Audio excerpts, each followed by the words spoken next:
Hello दोस्तों, आप सभी लोगों का मेरे इस यूट्यूब चैनल जीके सागर में बहुत बहुत स्वागत है।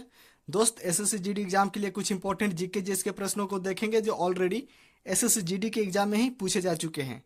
आज के इस वीडियो में हम 8 दिसंबर 2021 को सेकेंड शिफ्ट में पूछे गए जीके जीएस के प्रश्नों को देखेंगे। देखिए कब पूछा गया है, तो 8 दिसंबर 2021 को second shift SSC GD exam में, ठीक ना। तो हर प्रश्न को ध्यान से देखिए, याद करने का पूरा प्रयास कीजिए, किसी भी तरीके से रट्टा मार लीजिए, क्योंकि एसएससी बहुत सारे प्रश्नों को दोबारा से एग्जाम में रिपीट करती है। तो हो सकता है कुछ प्रश्न आपको अपने एग्जाम में देखने को मिले। तो चलिए जीके जीएस के प्रश्नों को शुरू करेंगे। जीके जीएस के अलावा सारे प्रश्नों को स्किप करेंगे, ठीक है। हम जीके जीएस के प्रश्नों को ही देखेंगे और करंट के भी प्रश्नों को देखेंगे, क्योंकि उससे हमें आइडिया मिलेगा कि किस तरह के करंट के प्रश्न पूछे जाते हैं, ठीक है। बट शुरू करने से पहले देखिए, एक यहाँ पे रीजनिंग का प्रश्न है। दिए गए पैटर्न का ध्यानपूर्वक अध्ययन कीजिए और उस संख्या का चयन कीजिए जो इनमें प्रश्नवाचक चिन्ह के स्थान पर आ सकती है। यहाँ पर देखिए ब्लैंक है, यानी खाली जगह है।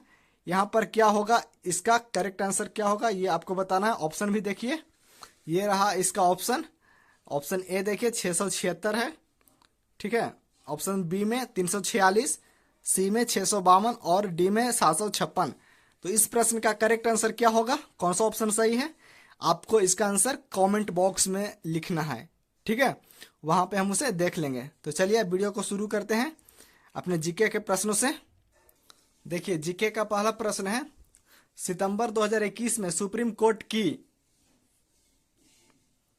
2 न्यायाधीशों की पीठ ने फैसला सुनाया कि मंदिर का या मंदिर के डैश इससे जुड़ी जमीन का या के मालिक हैं।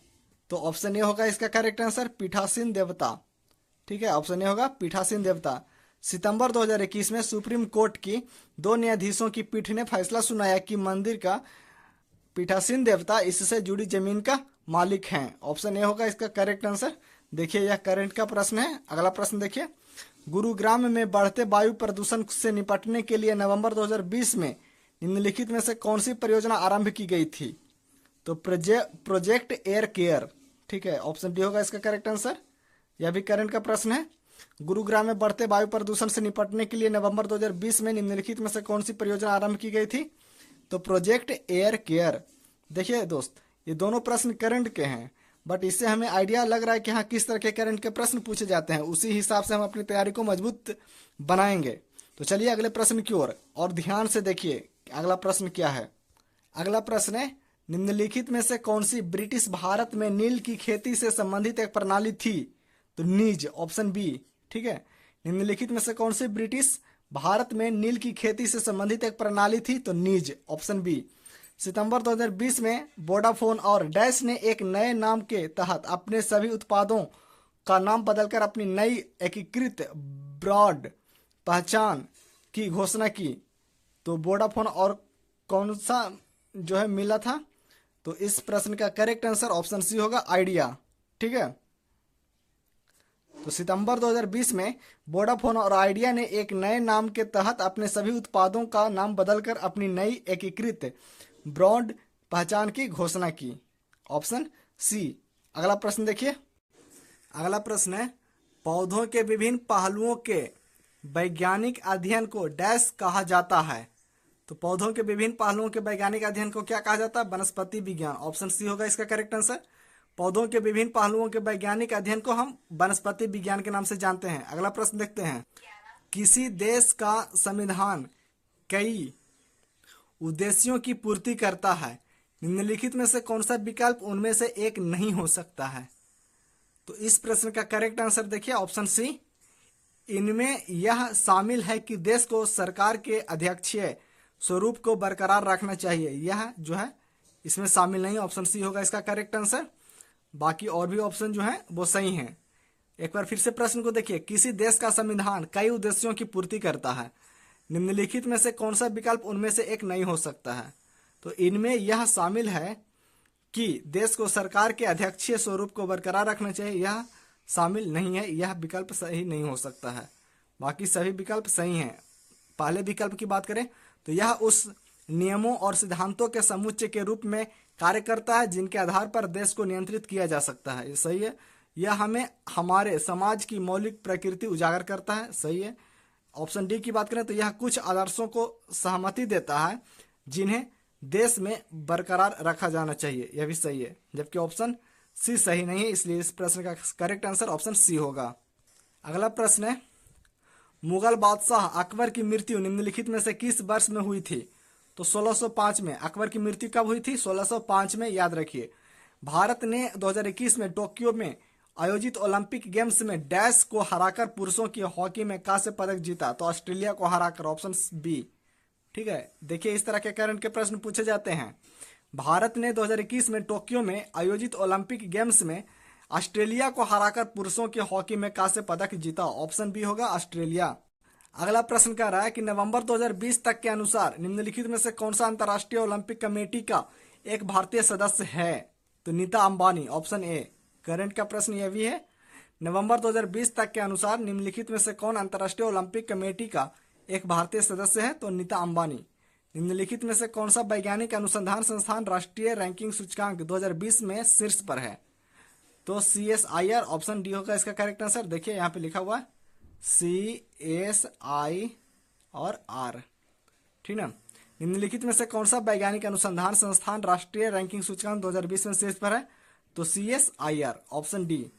देखिए दोस्त, करंट के प्रश्नों को देखने का एक ही उद्देश्य है कि इससे हमें आइडिया लगेगा कि किस तरह के करंट के प्रश्न पूछे जाते हैं, उसी हिसाब से हम अपनी तैयारी करेंगे। ठीक है, ज़्यादा इधर उधर बेमतलब की चीज़ें हम नहीं पढ़ेंगे।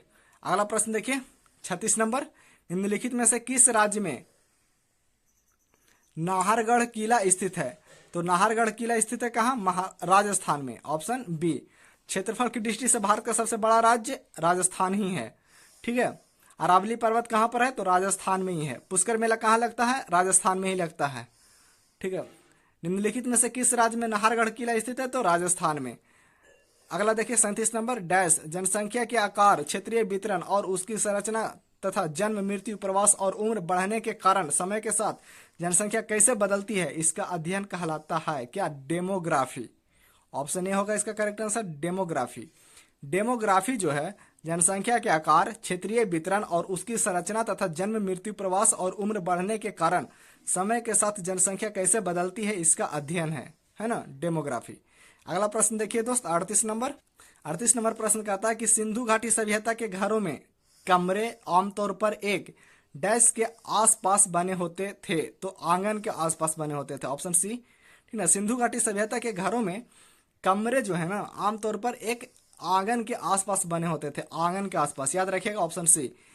अगला प्रश्न देखिए, अनकिया नट एक विशिष्ट एकांकी नाटक है जो डैश की संस्कृति को विशेषित करता है, तो असम, ऑप्शन सी होगा इसका करेक्ट आंसर। अनकिया नट एक विशिष्ट एकांकी नाटक है जो असम की संस्कृति को विशेषित करता है, यानी अनकिया नट जो है ये नाटक का है नाम, तो यह किस राज्य से संबंधित है? तो असम से, ऑप्शन सी होगा इसका करेक्ट आंसर।